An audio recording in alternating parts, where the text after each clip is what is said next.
दोस्तों, जब भी आप किसी डॉक्टर या केमिस्ट के पास जाते हैं किसी इन्फेक्शन के लिए दवा लेने के लिए, तो वो आपको एक एंटीबायोटिक जरूर देते होंगे। क्या आपने कभी गौर किया कि उन एंटीबायोटिक्स में क्या होता है? होता क्या है, मतलब खाना चाहिए कि नहीं खाना चाहिए? जानने के लिए आइए देखते हैं आज का ये वीडियो। नमस्कार दोस्तों, मैं हूं अभिषेक और आप देख रहे हैं अभिराज फार्मा।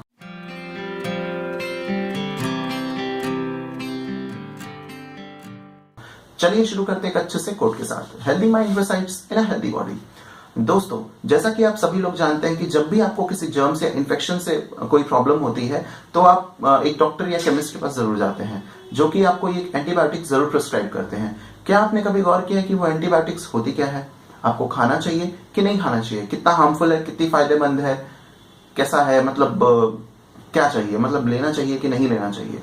तो दोस्तों, जानने के लिए सबसे पहले हमें एंटीबायोटिक्स के बारे में जानना सबसे ज्यादा जरूरी है कि एंटीबायोटिक्स होती क्या है।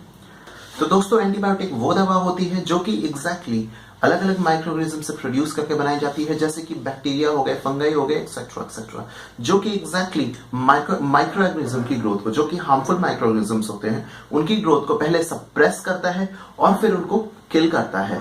इसीलिए हम एंटीबायोटिक्स को दोनों नाम से जानते हैं, बैक्टीरियोस्टैटिक और बैक्टीरियोसिडल। दोस्तों, आगे बढ़ते हैं इस टॉपिक में। तो आगे आते हैं एंटीबायोटिक्स का क्लासिफिकेशन। इनको अलग अलग पार्ट में क्लासिफाई किया गया है। मैं आपका ज्यादा टाइम न लेते हुए इसको शॉर्ट में बताता हूं कि इनको कैसे क्लासिफाई किया गया है। जैसे कि इनके पाए जाने के नेचर के आधार पे, यानी कि इनका जो सोर्स है उसके आधार पे, इनकी केमिकल नेचर के आधार पे, इनके मोड ऑफ एक्शन के आधार पे, और फिर इनके एंटीबैक्टीरियल स्पेक्ट्रम के आधार पे इनको क्लासिफाई किया गया है। तो दोस्तों, एंटीबायोटिक्स जो है वो हमारे मेडिकल लाइफ में बहुत ही ज्यादा इंपॉर्टेंट रोल प्ले करता है और धीरे धीरे इसका रोल जो है वो बढ़ते ही जा रहा है। इसीलिए शायद इसका जो है अलग अलग जनरेशन जो है डिस्कवर होते जा रहा है। इसीलिए आज के दौर में इसकी 4 जनरेशन बन चुकी हैं, 4 जनरेशन इन्वेंट हो चुकी हैं। आज के दौर में एंटीबायोटिक्स का 4 जनरेशन आ चुका है, जो कि हर एक जनरेशन अपने आप में बहुत ही बड़ा रोल और बहुत ही इंपॉर्टेंट रोल, बहुत ही अहम रोल प्ले करता आया है। जैसे कि इसमें हम अगर पहले जनरेशन की बात करें तो उसमें आता है हमारा पेनिसिलिन। पेनिसिलिन जो है वो सबसे फर्स्ट एंटीबायोटिक रहा है जो आया है हमारे इसमें फार्मा फील्ड में, जो कि बहुत ही ज्यादा इंपॉर्टेंट रोल प्ले करता है अपनी जगह पे। तो दोस्तों, पेनिसिलिन में ही आता है आपका एमोक्सिसिलिन, फ्लॉक्सिसिलिन। उसी तरह से सेकेंड जनरेशन में जो है आपका आता है सिप्रोफ्लॉक्सिसिन, ओफ्लॉक्सिसिन, नॉरफ्लॉक्सिसिन। आगे बढ़ते हुए उसी तरह थर्ड जनरेशन में आता है आपका गैटिफ्लॉक्सिसिन। और आगे बढ़ते हैं हम लोग तो उसमें फोर्थ जनरेशन आती है। फोर्थ जनरेशन में आपका मैक्सिफ्लॉक्सिसिन और जेमिफ्लॉक्सिसिन आता है। दोस्तों, अब आप ये सोच रहे होंगे कि इतने सारे फ्लॉक्सिसिन का नाम जान करके आप क्या करेंगे, आपके किस काम आएगा, कहां पे आप इसको यूज कर पाएंगे और आपको जानने का इसका क्या फायदा है। तो दोस्तों, अब आप जरा ध्यान से सुनिएगा, क्योंकि ये जो आगे मैं बताने जा रहा हूं ये आपसे सबसे ज्यादा इंपॉर्टेंट की बात है आपके लिए। ये आपकी सेहत से संबंधित बात है। और दोस्तों, इसके क्लासिफिकेशन के बारे में मैंने आपको पूरी डिटेल नहीं दी है, बहुत ही शॉर्ट में बताया है। आपको अगर इसकी पूरी जानकारी चाहिए तो मैं आपको लिंक इसका डिस्क्रिप्शन में आपको लिंक दे दूंगा, आप देख सकते हैं वहां पे जाकर के। तो दोस्तों, अब हम बात करेंगे एंटीबायोटिक्स के यूजेस के बारे में। अब हम इनको जानेंगे कि कैसे यूज करते हैं। तो दोस्तों, एंटीबायोटिक्स को हम ओरली भी ले सकते हैं। सबसे पहले ये जान लें कि इनको कैसे लेते हैं। तो इनको ओरली भी ले सकते हैं, इनको आप अफेक्टेड पोर्शन पे डायरेक्टली अप्लाई कर सकते हैं, इनको इंजेक्शन से भी ले सकते हैं जब आपको इनका क्विक ऑनसेट ऑफ एक्शन चाहिए होता है, मतलब जल्दी से जल्दी आपको आराम चाहिए होता है। तो दोस्तों, जैसा कि मैंने आपको अभी थोड़ी देर पहले बताया कि एंटीबायोटिक्स की 4 जनरेशन आ चुकी हैं, तो सवाल ये आता है कि आपके लिए कौन सी जनरेशन सबसे बेहतर होगी, आपको कौन सी जनरेशन यूज करनी चाहिए, कौन सी जनरेशन आपको खानी चाहिए, कौन सी जनरेशन की एंटीबायोटिक आपको खानी चाहिए। ऐसा तो है नहीं कि आप कोई सी भी जनरेशन से कोई सी भी दवा उठा लिया या फिर 4 जनरेशन से एक एक करके उठा लिया और खा लिया, तो वो तो आपकी किसी काम की नहीं रहेंगी। तो दोस्तों, सवाल ये आता है कि इनको हम कैसे लेंगे। तो जब भी आप एंटीबायोटिक लेंगे तो आप अपने फिजिशियन या जो आपके डॉक्टर होंगे उनसे आप जरूर पूछिएगा कि आपको कौन सी जनरेशन की एंटीबायोटिक वो दे रहे हैं।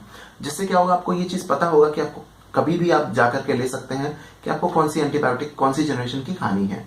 और दोस्तों, इससे क्या होता है कि आपके बॉडी के जब भी आप एंटीबायोटिक लेते हैं तो इससे आपको ये पता चलेगा कि आपके बॉडी की इम्यूनिटी कैसी है। अगर आपका सेकेंड जनरेशन से काम चल जा रहा है तो आपको नेक्स्ट फॉरवर्ड जनरेशन की लेने की कोई जरूरत ही नहीं होगी। अगर आपका फर्स्ट जनरेशन से काम चल जा रहा तो और अच्छी बात है, उसके ऊपर की जनरेशन की लेने की कोई जरूरत नहीं है।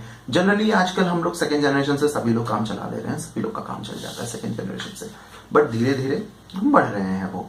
और दोस्तों, इसका चुनाव कैसे होता है? इसका चुनाव होता है आपके बॉडी की इम्यूनिटी के हिसाब से और बैक्टीरिया के पावर के हिसाब से। बॉडी की इम्यूनिटी और बैक्टीरिया के पावर के हिसाब से इनका चुनाव होता है कि आपको कौन सी एंटीबायोटिक देंगे कि आपके ऊपर उसका असर होगा, वो आपके असरदार होगी, मतलब आपको उस रोग से, इस पर्टिकुलर जो भी आपको इन्फेक्शन होगा उससे पर्टिकुलर आपको फाइट करने में आसानी मिलेगी।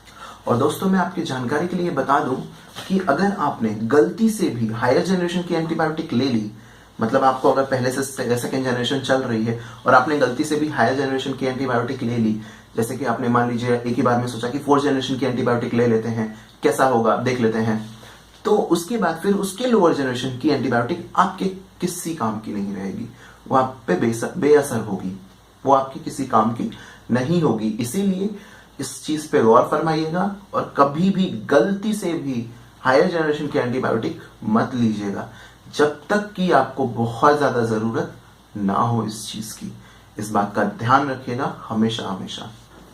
तो दोस्तों एंटीबायोटिक की जब भी बात आती है, इनको हमेशा शुरुआत से भी स्टार्ट करना चाहिए, शुरुआत से ही स्टार्ट करना चाहिए, जिससे कि आपको आसानी हो अपने रोग से फाइट बैक करने में और आपकी बॉडी की इम्यूनिटी भी बची रहेगी। तो दोस्तों जैसा कि मैंने आपको बताया कि इसकी 4 जनरेशन आ चुकी हैं, सारी चीजें हैं, नॉर्मली हम लोग सेकेंड जनरेशन की खा रहे हैं, ठीक है। तो फिर भी क्या प्रॉब्लम आती है, जनरली क्या प्रॉब्लम आती है सभी लोगों के साथ कि बाद में वो दवा क्यों बेअसर होती है, मैं आपको ये बताता हूँ एग्जैक्टली, जो ज्यादा जरूरी है आपके लिए जानना। दोस्तों क्या होता है कि जैसे हमको सेकेंड जनरेशन की एंटीबायोटिक चल रही है, जनरली आजकल वही चल रही है सभी के लिए, तो जैसे हम लोगों के लिए अभी सेकेंड जनरेशन की दवा चल रही है, हमने क्या क्या लिया, डॉक्टर ने प्रिस्क्राइब किया और बोला 1 हफ्ते बाद फिर से आ जाओ, आपने दवा लिया, उसके बाद फिर आपने क्या किया, 2 दवा खाई, 2 डोज खाया उसका, उसके बाद फिर आप कहते हैं अरे यार अब तो ठीक हो गया, अब क्या जरूरत है आगे। यहीं पे होती है सबसे बड़ी गलती दोस्तों, जब आप आधा कोर्स रखते हैं उस एंटीबायोटिक का, वहीं पे आप करते हैं सबसे बड़ी भूल, सबसे बड़ी होती है आपसे गलती। क्योंकि जब आप उसका आधा कोर्स करते हैं तो वो क्या होता है आपको मैं बताता हूं। अभी जैसे मैंने पहले थोड़ी देर पहले बताया कि बैक्टीरिया, जो एंटीबैक्टीरिया होता है उसका क्या काम होता है, पहले वो सप्रेस करता है, उसके बाद वो किल करता है। तो जब आप आधा कोर्स उसका करते हैं, वहीं पे वो बस सप्रेस होके रह जाता है, पहले वो सप्रेस करता है उसके बाद वो किल करता है। तो ध्यान दीजिएगा इस बात पे कि पहले वो सप्रेस करता है फिर वो किल करता है। तो जब आप आधा डोज लेते हैं तो आधा काम हुआ रहता है, वो सिर्फ बैक्टीरिया को सप्रेस किया होता है, किल नहीं किया होता है। जब तक कि उसका कोर्स कंप्लीट नहीं होता है वो किल नहीं कर सकता। पहले पहले वो बस बैक्टीरिया को सप्रेस करता है, उसके बाद फिर जाके वो किल करता है। तो पहले 2 डोजेस में, 3 डोजेस में एग्जैक्टली वो बस सप्रेस का काम करता है, बैक्टीरिया को सप्रेस करता है।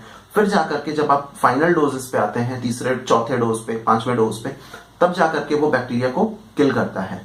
इसीलिए दोस्तों कभी भी उसका डोज इनकम्प्लीट मत छोड़िएगा, इनकम्प्लीट कभी भी मत रखिएगा। हमेशा उसका डोज, उसका कोर्स जो होता है वो उसको कंप्लीट रखिएगा, कंप्लीट करिएगा किसी भी हाल में। इससे क्या होता है, अगर आप छोड़ देते हैं तो क्या नुकसान है उससे, ये आप जान लें। जैसे कि अगर आपने 2 डोज खाया, 3 डोज खाया, छोड़ दिया, तो क्या होगा, नेक्स्ट टाइम, अगली बार जब आप वापस से एंटीबायोटिक लेने जाएंगे, अगली बार वो बीमारी आपको फिर से होगी।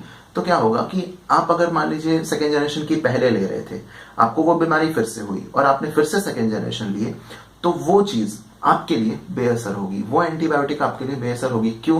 क्योंकि लास्ट टाइम आपने उसका आधा डोज किया था, इस बार आप उसको फिर से ले रहे हैं। तो इस बार क्या होगा, जो बैक्टीरिया पिछली बार बस सप्रेस होके रह गया था, इस बार क्या होगा कि उसका जो पावर होगा वो बढ़ के निकलेगा, पिछली बार से वो बढ़ के निकलेगा और ज्यादा।